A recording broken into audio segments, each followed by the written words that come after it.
G'day guys, I'm going to teach you your first 3 chords on guitar. So first up, you need a guitar. So if you have an acoustic guitar handy, the strings should sound something like this. When you're not holding the strings and you play them downwards, it should sound like this.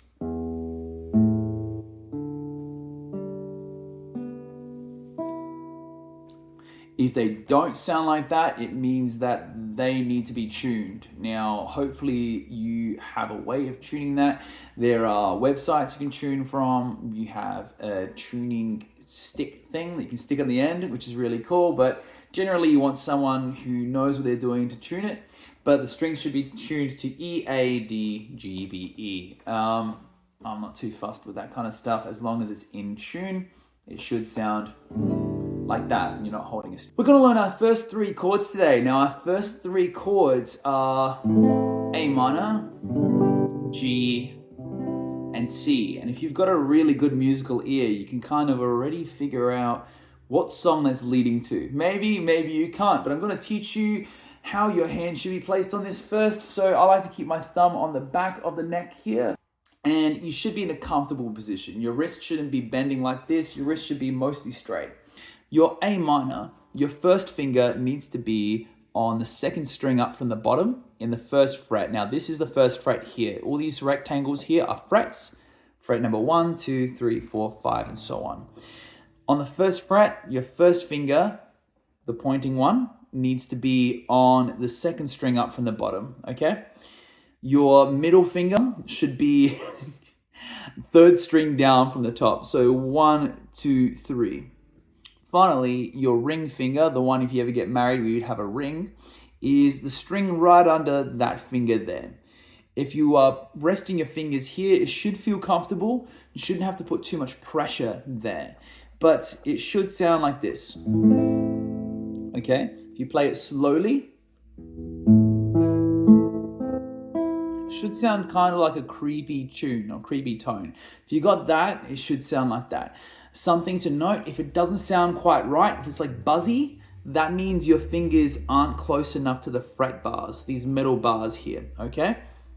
So that's your first chord. Could you just go ahead and play that for me now? It should sound like this. You can use the fleshy part of your thumb, or you can use the nail at the tip of your fingertip, your pointer finger. So I tend to put my 2 fingers together.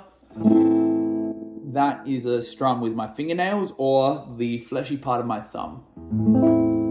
Play that for me right now. You should be able to get a clean tone. We're going to try to play that 10 times going down.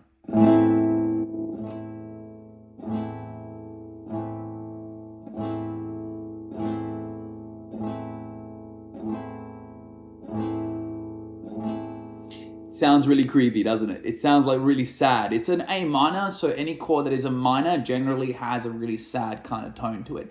You can repeat that as much as you want until you've got the A minor down. We're moving to a G. Now, a G is also a pretty tricky chord. Well, no, it's one of the beginner chords. You should find this is pretty straightforward.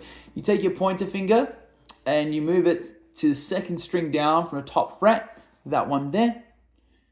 Your middle finger goes to the top string on the 3rd fret.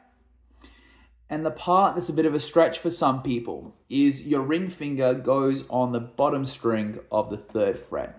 So I'll show you really closely. Just have a look right there. That's the finger positioning. It shouldn't feel like too much of a stretch. If it hurts, give your hand a rest and try again. But if I play that with my thumb or with the nail, it's a nice bright sound because that is a G major. Any major chord is a positive chord. It sounds happy to be here, right? So I'm going to play that 10 times. Try to get your finger positioning correct.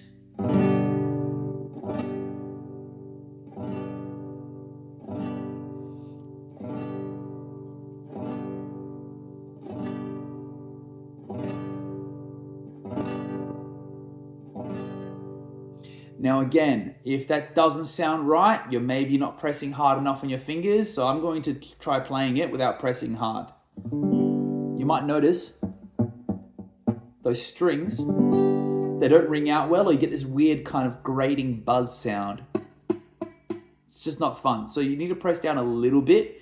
You can use your thumb on the back of the neck here to kind of pinch a little.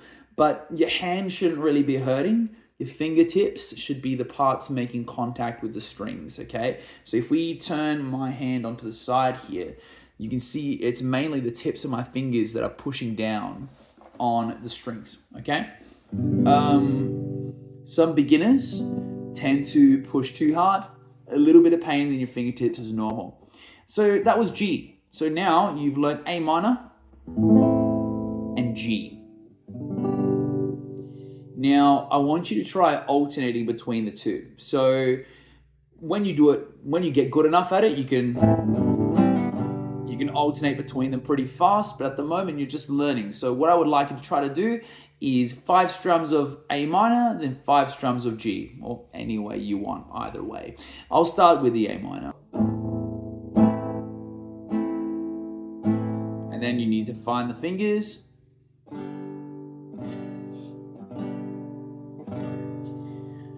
Once you've got that down, the final chord we're teaching you today is actually one of the easiest if you've got that first chord we taught you down. And surprisingly, it goes from a minor chord, being really creepy and sad and weird, right, to really happy, right?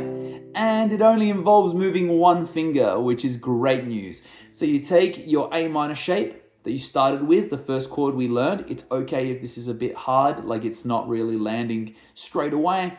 We'll work with it.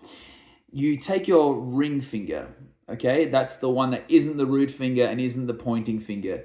And you want to put it on the second to the top string on the 3rd fret. Now, it might feel like a bit of a stretch, but it is so worth it, yeah? I'm going to put my hand nice and close so you can see where my fingers are making contact.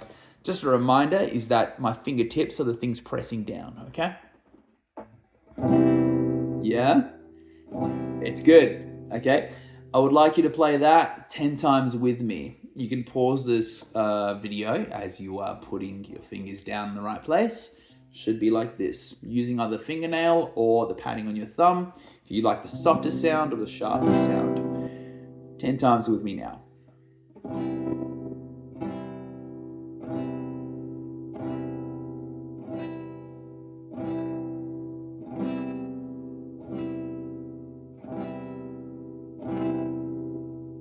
If you got it right, there shouldn't be any buzzing.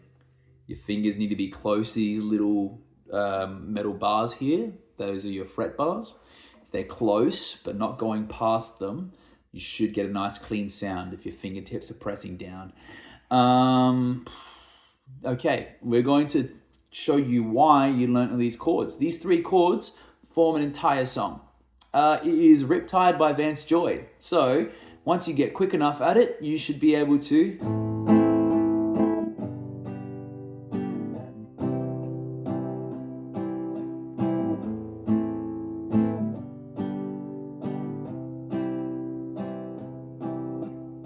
and I'm just doing downward strokes. I was scared of dentists in the dark. I was scared of pretty girls and starting conversations. That's A minor, G, and C.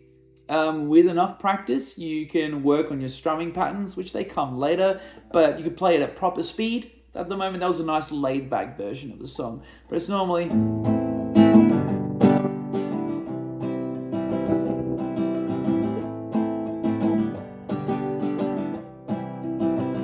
right? But that all comes with the practice for the love of it. So if you've got a guitar at home, or if you're in a classroom right now, you just practice A minor, G, and C over and over. Try your best to get your changes between those 3 chords, okay? The easiest chords to change between are A minor and C, okay? Some of the hardest come from the bottom of the fret to the top of it, or the bottom of the neck to the top of it, but you're just learning. Give yourself some grace. This gets easier the more enthusiastic you are about it. So if you're keen to learn a song, those chords come up in other songs too. I hope that helped you out. Happy playing. Take it easy.